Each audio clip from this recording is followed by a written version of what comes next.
Hey everyone. Ever wonder what it really means to be world ready when it comes to language? Well, beyond just knowing vocabulary and grammar, how do we truly connect with the global community? Today we are diving into a crucial guide that answers these questions, the world readiness standards for learning languages. This document isn't just about passing tests, it's about preparing learners to apply their language skills and cultural understandings in future careers and experiences. Fostering a truly global competence. These standards were revised based on over 15 years of implementation feedback from language educators, aiming to clarify what learners should know and be able to do to demonstrate progress. At the heart of these standards are the five interconnected C. These are communication, culture, connections, comparisons, and communities. You have to think of them as five pillars of becoming a truly competent global citizen through language. Let's break each one of them. So, the first one is communication. First, we need to talk about using effectively more than one language in various situations and for multiple purposes. It's not just speaking, it covers three key areas: interpersonal communication, interpretive communication, and presentational.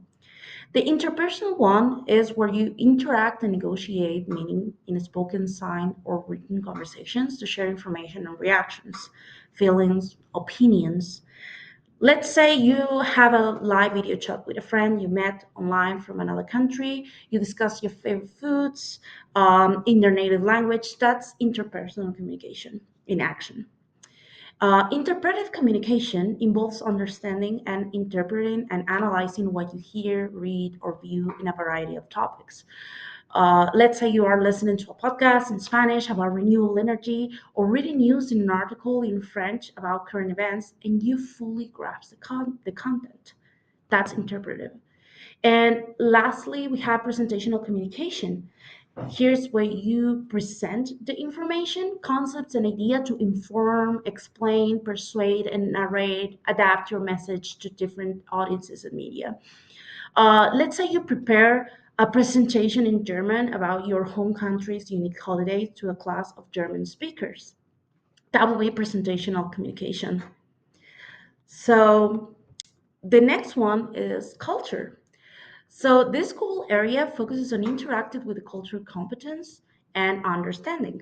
It's about more than just knowing the facts. It's about understanding the why behind what people do and create. Okay. So relating to the idea is that you can relate culture to different perspectives. So, cultural practices to perspective is when learners use the language to investigate, explain, and reflect on the relationship between practices and perspective of the culture they study. For example, let's say that you learn that in some American cultures, dinner is often eaten much later in the evening. I'm guilty of that. We eat dinner at 10 p.m. By investigating, you understand this practice is linked to a more relaxed social rhythm and warmer climates, reflecting a different cultural perspective in daily schedule.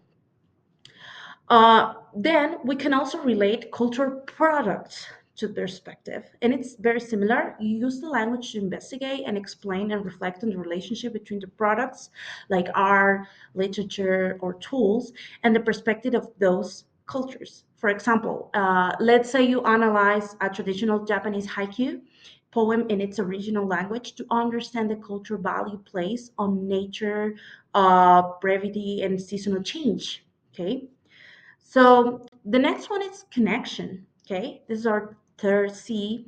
This emphasizes the linking the language learning with other disciplines and acquire diverse information and perspective to function in academic career related situations. So this is like seeing the language as a learning tool itself, and it requires you make connections, build, reinforce, and expand your knowledge of other subjects while using the language to develop critical thinking and solve problems creatively. Let's say you use your French language skills to research historical documents about Napoleon. Thereby, depending on your understanding of European history, you will understand that. Acquiring information and diverse perspective means that processing and evaluating information and different viewpoints that are available through the language and its culture. Let's say that you read scientific papers published in Mandarin Chinese to understand how researchers in China are approaching solutions to climate change, gaining a perspective you might not find in your native language. So it's basically acquiring new knowledge to using the language you're learning as a tool. The then we have comparison. This is the next C.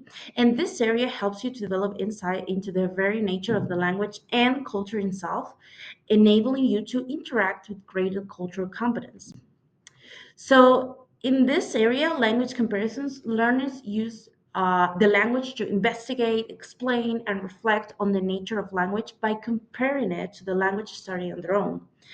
Let's say, for example, you notice that your English, you say, I am hungry, but in Spanish, you say, tengo hambre. Literally, I have hunger.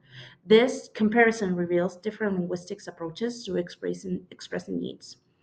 Then we have culture comparisons. This involves using the language to investigate, explain, and reflect on the concept of culture by comparing it to the culture studied on your own. Let's say you're comparing the typical greetings and body language in Brazil versus your home country and reflecting on what these differences reveal about social norm and personal space. Okay, so I can say as a Latin American that personal space is viewed very different in Argentina, for example, compared to United States. There are actual studies that show that in Argentina you can be very, very close to each other and not be uncomfortable, and that's part of our life. But here, you have to keep and maintain a distance, and that's understanding part of the culture and the language. Then we finally have a community. We finally arrive at community. This is the C about communicating and interacting with cultural competence. This means that all we talked about before to participate in multilingual communities, both at home and around the world. So, communicating and interacting with cultural competence, what does it mean? So, learners use the language both between and beyond the classroom to interact and collaborate with their local community and the globalized world. So, for example, let's say you volunteer at a local community center that serves immigrants using your newly acquired language skills to help them navigate resources or participate in an international online debate club. So I met several people who were learning Spanish because they were working or they were volunteering and they wanted to communicate and be part of the community that we're around. And this is a great example. Then lifelong learning. This means that encouraging learners to set goals and reflect on their progress in using languages for enjoyment, enrichment, and advancement. Let's say that years after your formal schooling, you continue to read novels in your target language purely for pleasure, or you commit to watching foreign films to maintain and improve your listening skills. So this shows a lifelong learning and commitment to the language learned. So, what is the impact and applicability of this? These updated standards are incredibly versatile. They reflect the current educational landscape, including Common Core Stage Standard, college and career readiness, the 21st century skills. What more, they are applicable to everyone, from pre kindergarten through post secondary levels, including native and heritage speakers, ESL students, American Sign Language, and even classical language like Latin and Greek. The integrated nature of these 5C goal areas have widely accepted educators by over 40 states, using them to create their own language learning standards. Okay. Something I read about in their document says that the revision also received an overwhelming support, with over 93% of respondents finding them appropriate and nearly 95% saying they provide a clearer directions for educators and learners alike. The next steps in this revision process will even include specific descriptions of performance levels and sample learning scenarios. But so far, there you have it, the 5 C's, the World Reading Standards for Learning Languages. They are not just a guide, okay? They're a roadmap to becoming a truly global, competent individual ready to communicate, understand, connect, compare, and contribute to communities worldwide.